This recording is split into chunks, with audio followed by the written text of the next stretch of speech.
जो भी आपको इंपॉर्टेंट लगे आप उसे अंडरलाइन कर दो बैठो, और जो भी आपको लगे कि ये तो टर्म इंपॉर्टेंट है, ये तो ईयर इंपॉर्टेंट है, आप उसे अंडरलाइन करते हुए चलो। तो पहली बार चैप्टर को पढ़ रहे हो तो नोट्स बनाने मत बैठो। जो ईयर्स हो सके उनको आप याद रखो। एनसीईआरटी बैक एक्सरसाइज से डेफिनेटली हमारा कोई डायरेक्ट क्वेश्चन आ सकता है एग्जाम में। Hi students, welcome to social school. मैं हूं आपकी अनुष्या दीदी। एंड कैसे हैं मेरे सारे स्टूडेंट्स? आई होप आप सब ठीक हो एंड आई ऑल्सो होप कि आप लोग सुपर रेडी हो आज के इस सेशन के लिए। आगे बढ़ने से पहले जिसने भी ज्वाइन कर लिया है क्लास को, जल्दी से कमेंट सेक्शन भर दो, मुझे आइडिया लग जाए हमारे स्टूडेंट्स आ गए हैं क्लास में। फिर हम लोग स्टार्ट करते हैं अपना आज का ये सेशन।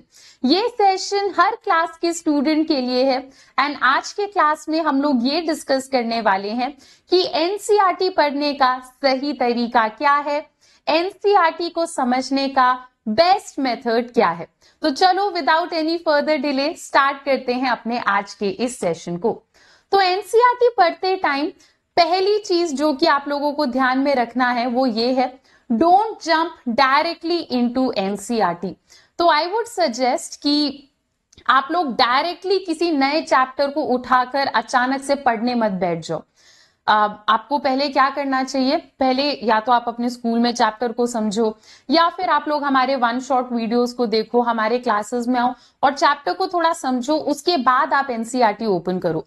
अगर आपको चैप्टर का कोई आइडिया नहीं है और आप सडनली एनसीईआरटी को ओपन करके पढ़ रहे हो तो मोस्ट ऑफ द टाइम्स ये होता है कि एनसीईआरटी की लैंग्वेज हल्की सी टफ होती है, तो आप लोगों को समझ में नहीं आता। काफी सारे बीच बीच में आपको ऐसे टर्म्स दिखते रहेंगे पढ़ते टाइम, जिन्हें पढ़कर आपको लगेगा कि यार ये तो बिल्कुल समझ में ही नहीं आ रहा। एंड फिर आपके दिमाग में एक माइंडसेट बन जाता है कि ये चैप्टर तो मुझे समझ में नहीं आ रहा, डेफिनेटली ये चैप्टर काफी टफ होगा। एंड फिर धीरे धीरे हम उस चैप्टर से डरने लग जाते हैं।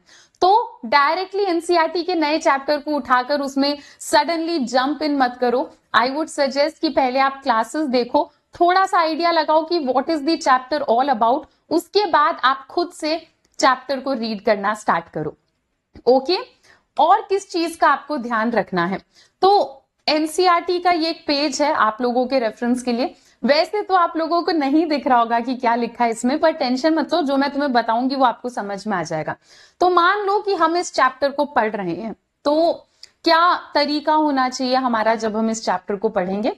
सबसे पहले क्या करेंगे, हम एक पैराग्राफ रीड करेंगे, आराम से एक एक सेंटेंस करके रीड करेंगे और रटना नहीं है, हमें समझना है। ठीक है, ऐसा नहीं कि बस जल्दी जल्दी पढ़ पढ़ के खत्म कर दिया, ऐसा करके कोई फायदा नहीं है। एक एक लाइन को हमें समझना है, तभी मतलब बनता है पढ़ने का। जो भी आपको इंपॉर्टेंट लगे आप उसे अंडरलाइन कर दो। ठीक है, तो आप अपने साथ पेंसिल लेकर बैठो, हाइलाइटर लेकर बैठो और जो भी आपको लगे कि ये तो टर्म इंपॉर्टेंट है, ये तो ईयर इंपॉर्टेंट है, आप उसे अंडरलाइन करते हुए चलो। ऐसे नहीं सोचना कि मैं तो अपने बुक को सुंदर सुंदर रखूंगा, अंडरलाइन नहीं करूंगा, हाईलाइट नहीं करूंगा। ऐसा नहीं होता यार, पढ़ाई कर रहे हो तो बुक में निशान तो लगेंगे, है ना। तो अंडरलाइन करो, जो इंपॉर्टेंट लग रहा है अंडरलाइन करो। बुक को एकदम नए कंडीशंस में रख के क्या ही करोगे आप, तो जो भी इंपॉर्टेंट लग रहा है उसे अंडरलाइन करते चलो। ठीक है, फिर जब एक टॉपिक आपका खत्म हो जाए पूरा तो रुको और आप इस टॉपिक को अपने आप को ही खुद से समझाओ।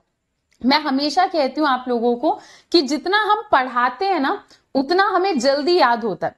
तो आप ऐसे प्रिटेंड करो कि आपके सामने थोड़े स्टूडेंट्स हैं, या आप अपने आप को ही थोड़ा सा समझाओ कि अच्छा ठीक है रुकते हैं और मैं जरा अपने आप को बताती हूँ कि मैंने इस टॉपिक में क्या क्या समझा।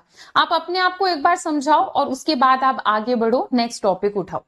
ठीक है, एक और चीज का ध्यान रखना, जब आप एक टॉपिक खत्म करते हो तो आप जरा रुककर ये भी देखा करो कि इस टॉपिक में क्या क्या क्वेश्चंस बन सकते हैं।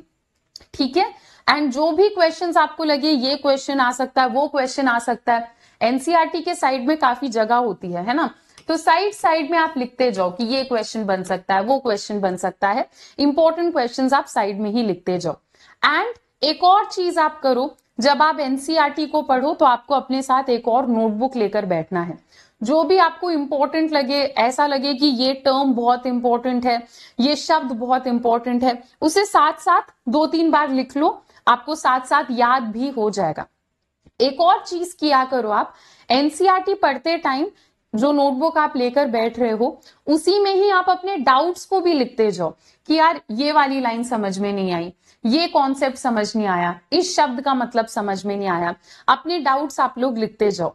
नॉर्मली क्या होता है, जब बच्चे बिना नोटबुक साथ में लिए पढ़ने बैठते हैं तो डाउट्स तो उन्हें आते हैं, पर वो डाउट्स वो बाद में भूल जाते हैं, कभी क्लियर नहीं करते, एंड फिर उन्हीं के डाउट से रिलेटेड कोई क्वेश्चन डायरेक्ट पेपर में आ जाता है। आपको ये गलती नहीं करनी है। पढ़ाई करते टाइम एक पेज लेकर बैठो, साथ में अपने डाउट्स को लिखते जाओ। जब टाइम मिले अपने स्कूल के टीचर से क्लियर कर लो, या हमारे अनअकैडमी के क्लासेस में डाउट सॉल्विंग सेशन होता है, वहां पर आओ और अपने सारे डाउट्स को क्लियर करते जाओ। ठीक है, इस चीज का भी आपको ध्यान रखना है। ओके, जो बच्चे सोच रहे हैं कि क्या हम पढ़ते पढ़ते ही नोट्स बना ले, आप लोगों को मैं ये पर्टिकुलरली बता रही हूं कि जब हम चैप्टर को पहली बार रीड करते हैं उस टाइम पर आप नोट्स मत बनाओ। जब हम पहली बार रीड करते हैं चैप्टर को, हमें लगता है कि सब कुछ इंपॉर्टेंट है, सब बहुत इंपॉर्टेंट लग रहा है, एंड अक्सर क्या होता है हम पूरे एनसीईआरटी को ही नोट्स में लिख देते हैं। आई वुड सजेस्ट कि पहले आप वन शॉट देखो, उसके बाद आप एनसीईआरटी खुद से एक बार रीड करो, उसके बाद नोट्स बनाने बैठो, तो आपको ज्यादा आइडिया होगा कि क्या नोट्स में लिखना चाहिए और क्या नहीं लिखना चाहिए। तो अगर आप पहली बार एनसीईआरटी को पढ़ रहे हो, पहली बार चैप्टर को पढ़ रहे हो, तो नोट्स बनाने मत बैठो। और किस चीज का आपको ध्यान रखना है, जब हम एनसीईआरटी पढ़ते हैं, स्पेशली ह्यूमैनिटीज स्टूडेंट्स, मैप्स आपको एकदम ध्यान से देखना है। और मैप्स पता है, हमें पता है एग्जाम में आते हैं, 5 मार्क्स के तो मैप्स आते हैं, और मैप्स इजीएस्ट पार्ट होते हैं एग्जाम के।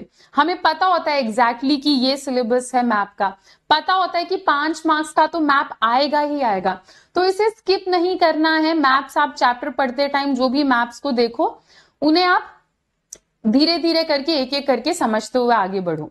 ठीक है, नेक्स्ट, जब हम चैप्टर पढ़ते हैं तो बीच में हमें काफी सारी ईयर्स देखने को मिलते हैं। जो ईयर्स हो सके उनको आप याद रखो। जब हम आंसर राइटिंग में बीच बीच में ईयर्स का जिक्र करते हैं तो टीचर्स को वो बहुत अच्छा लगता है। तो जो भी ईयर्स दिखे, जो भी इंपॉर्टेंट ईयर्स दिखे, वो आपको याद करने हैं। नेक्स्ट, ह्यूमैनिटीज स्टूडेंट्स, हमें हमारे एनसीईआरटी के बीच बीच में कुछ कार्टून्स, कुछ इमेजेस बने हुए होते हैं। इन इमेजेस को भी आपको इग्नोर नहीं करना है। चैप्टर पढ़ते टाइम इधर उधर अगर कार्टून दिख रहे हैं तो वो आपको पता होने चाहिए। हमारे पेपर में कार्टून रिलेटेड क्वेश्चन आते ही आते हैं। ठीक है, तो जो कार्टून्स इंपॉर्टेंट है उनको बिल्कुल स्किप नहीं करना। और क्या करना है, एनसीईआरटी पढ़ते टाइम अगर बीच में कोई क्वेश्चन लिखा हुआ है, अगर बीच में अलग अलग कार्टून्स कुछ डिस्कशंस कर रहे हैं, है ना, जैसे क्लास 11th की मुन्नी, पता होगा सबको, है ना, तो अगर मुन्नी कुछ डिस्कशन कर रही है तो उसके ऊपर भी नजर मार लिया करो। हर डिस्कशन इंपॉर्टेंट नहीं होता, पर पहली बार एनसीईआरटी पढ़ते टाइम तो सब कुछ ही आपको देखना है।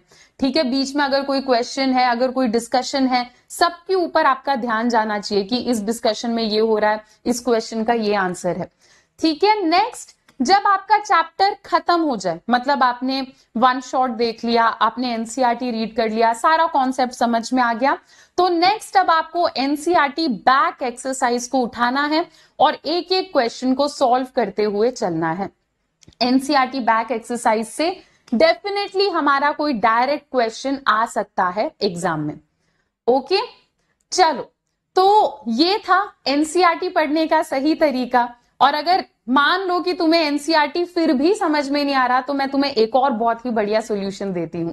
अगर आप लोग करना चाहते हो इंडिया के टॉप एजुकेटर्स के साथ टॉपर लेवल प्रिपरेशन, तो आपको ज्वाइन कर लेना चाहिए हमारा ह्यूमैनिटीज बैच, जहां पर हम आपको political science, geography, history, economics और इंग्लिश कवर करा रहे हैं। और ये बेस्ट टाइम है हमारे बैच को ज्वाइन करने का, क्योंकि अभी अनअकैडमी पे चल रहा है अनअकैडमी स्टोर फेस्टिवल, जिसका मतलब है कि हमारे स्टोर बैचेस पर 50% तक का डिस्काउंट है। पर ध्यान रखना बच्चों, ये डिस्काउंट सिर्फ और सिर्फ सितंबर 22 तक है, तो उससे पहले पहले आप हमारे बैच को ज्वाइन कर लेना। बैच को ज्वाइन करने का लिंक इसी वीडियो के डिस्क्रिप्शन में मिल जाएगा। बैच को ज्वाइन करते टाइम कोड यूज करना अनुष्या, ANUSHYA, मैक्सिमम डिस्काउंट्स के लिए। चलो बच्चों, तो आई होप तुम्हें थोड़ा आइडिया लगा कि एनसीईआरटी पढ़ने का सही तरीका क्या है। अगर तुम्हें ये वीडियो हेल्पफुल लगा तो वीडियो को लाइक जरूर करना। ऐसे और भी वीडियोस के लिए बने रहिए हमारे चैनल के साथ। मिलते हैं अपने नेक्स्ट लेक्चर में। Till then, bye bye, take care and thank you. Unacademy. Let's crack it.